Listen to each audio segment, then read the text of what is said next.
Imagine you woke up tomorrow and every human on Earth was just gone.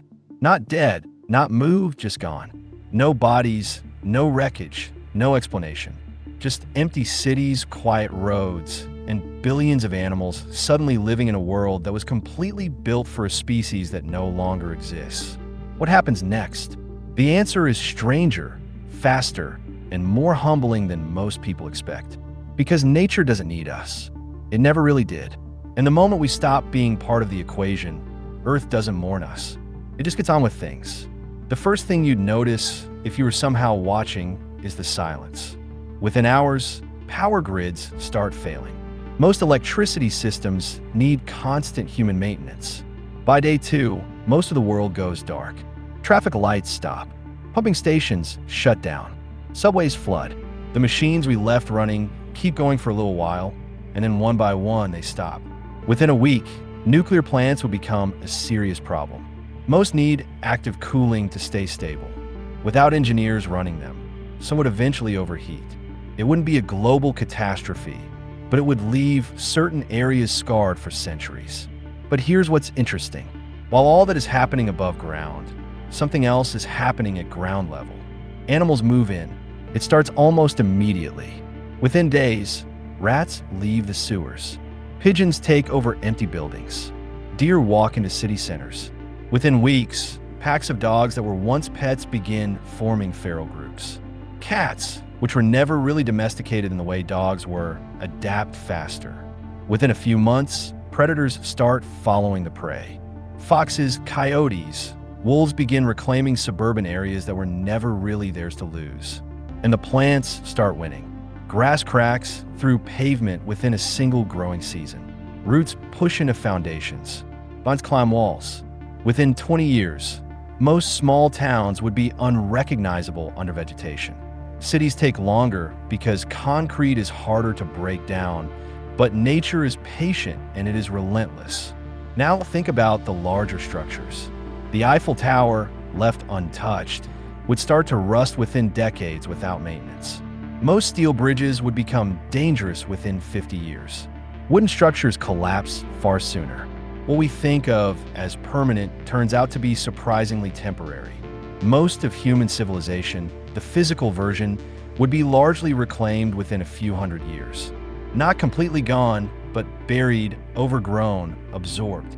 Some things would last longer. Plastic is a problem. There's so much of it in oceans, in soil, in landfills that it would persist for thousands of years. Nuclear waste would outlast almost everything we ever built. A future species discovering Earth might find those as the clearest signs that something intelligent was once here. But the animals would thrive. Populations that humans had pushed to the edge would begin recovering. Whales without shipping noise would have quieter, wider oceans. Elephants without poaching pressure would stabilize.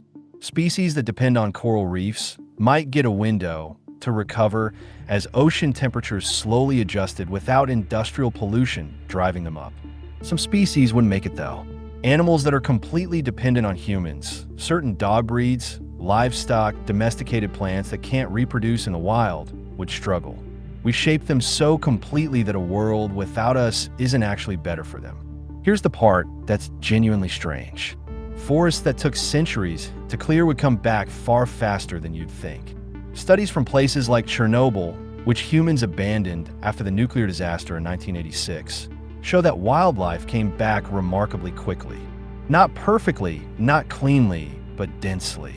Wolves, bears, lynx, eagles all returned to an area humans had written off as dead. Nature, given space and time, is extraordinarily good at healing itself. Within 10,000 years, most evidence of our cities would be gone. Compressed layers of metal, glass, and plastic underground. Strange sediment layers that future geologists might find confusing. Some of our roads might last longer as ghost paths through forests. The Great Wall, the pyramids, a few stone structures might survive as ruins for hundreds of thousands of years. Within 1,000,000 years, almost nothing we built would remain visible on the surface. And the strangest thought is this. Life on Earth has existed for roughly 3.8 billion years. Humans have been around for about 300,000 of those. That's less than a tenth of a percent. If you compressed Earth's entire history into a single year, humans showed up at around 11:58 p.m. on December 31st. We feel permanent because we're inside our own story. But from Earth's perspective, we are a very recent experiment. The world would not end without us. It would change, adapt, and in many ways, exhale. The oceans would quiet. The forests would spread. Animals would take back space they never fully lost in their instincts.